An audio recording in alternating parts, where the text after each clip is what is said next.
নমস্কার, আমি রাজীব লোচন।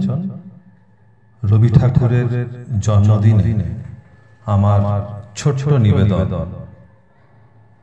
আমরা যারা সংস্কৃতি জগতের কর্মী, অক্ষর শিল্পী, তাদের কাছে, তাদের সাহিত্য জীবনের কাছে আজও সবচেয়ে প্রাসঙ্গিক ও প্রিয় মানুষটি হলেন রবীন্দ্রনাথ ঠাকুর। জীবনের বিভিন্ন পর্যায়ে বিচিত্র অনুভবে, বিবিধ উচ্চারণে এত সামগ্রিকভাবে তিনি আমাদের সারস্বত জীবনকে অধিকার করে আছেন, এত অভিভূত করে রেখেছেন যে তা অল্প কথায় বলে শেষ করা যাবে না। তার সম্পর্কে সত্যজিৎ রায় বলেছিলেন, as a poet, dramatist, novelist, short story writer, essayist, painter, song composer, philosopher and educationist, Tagore is obviously more versatile than Shakespeare. I know that as a composer of song, he has no equal even in the West.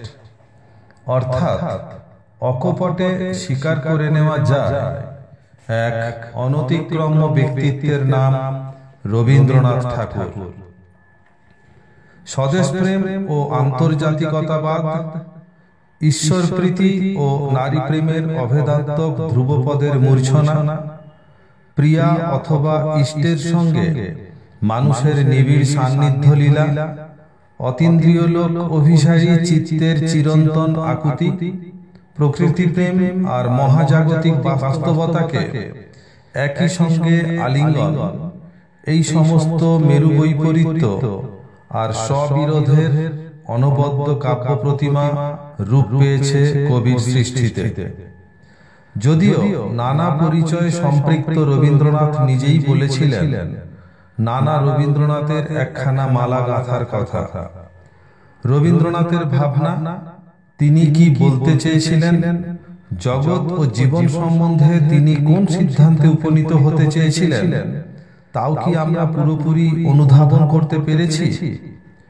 কবির আদর্শকে সম্মান জানাতে নেতাজি সুভাষচন্দ্র বসু বলেছিলেন, আপনি জাতিকে, শুধু জাতিকে কেন, সমগ্র মানব সমাজকে আদর্শের পথ দেখিয়েছেন। শুধু দেখিয়েছেন তা নয়, মানুষকে সেই পথে চালাবার চেষ্টা করে এসেছেন। আমরা এইটুকু আপনার চরণে নিবেদন করতে চাই, এই আদর্শ আমাদের জীবনের আদর্শ, কারণ এটা আমাদের জাতীয় আদর্শ। বিশ্ব নাগরিক রবীন্দ্রনাথ ঠাকুর বাঙালি জীবনে ঈশ্বর স্বরূপ। বিশ্বের ইতিহাসে খুব কম মানুষই তার দেশ, সমাজ, ভাষা, সংস্কৃতি, শিল্পকলা, চিন্তা ও জীবনকে এত অকাতরে, এত অগাধে, এত অকুণ্ঠভাবে দিয়েছেন। যে রবীন্দ্রনাথ গড়েছিলেন বিশ্বভারতী, যে রবীন্দ্রনাথ লিখেছিলেন বিশ্ব পরিচয়, যে রবীন্দ্রনাথ আজীবন লড়াই করে গিয়েছেন বিশ্ব শান্তির জন্য, যে রবীন্দ্রনাথ প্রচার করে গিয়েছেন মহামিলনের বাণী, সেই বিশ্বকবিকে তার বহুমুখী প্রতিভাকে স্বল্প কথনে তুলে ধরতে গিয়ে যে ব্যর্থই হব, সে বিষয়ে সন্দেহের বিন্দুমাত্র অবকাশ নেই। তথাপি ক্ষুদ্রর ভিতর বৃহৎকে, বহুদা বিস্তৃতকে উপস্থাপনের সামান্য প্রয়াস করছি মাত্র। এবং এই ক্ষেত্রে উল্লেখনীয় যে মানবতাবাদী রবীন্দ্রনাথ তার সৃজন ভাণ্ডারের নানা পরিচয়কে স্বীকার করে নিয়েও নিজে অনুসন্ধান করেছেন কোন পরিচয়ে তার সার্থক প্রকাশ। আর আমরা নিজেদের শিথিল উদাসীন্যে, আমাদের কর্মতৎপরতা এবং সুষ্ঠু ভাবনা চিন্তা ও পরিকল্পনার অভাবে ভুলতে বসেছি যে রক্তাদ্র পৃথিবীতে বিশ্ব শান্তির জন্য বিশ্বকবির সমস্ত সৃষ্টিকে বিশ্ববাসীরও জানার বড়ই প্রয়োজন। পরিশেষে মাথা নত করে তার সম্পর্কে আমার ধারণাটুকু জানানোর স্পর্ধায় বলি, তার কলমে যদি একটিও কবিতা না আসতো, তার কথায় ও সুরে যদি সঙ্গীত না হতো, কিংবা তলির টানে যদি ছবি না হতো, তাহলেও তিনি রবি ঠাকুর হয়ে আমাদের মধ্যে সমানভাবেই বেঁচে থাকতেন, শুধুমাত্র তার পল্লী উন্নয়নের ভাবনা চিন্তার জন্য।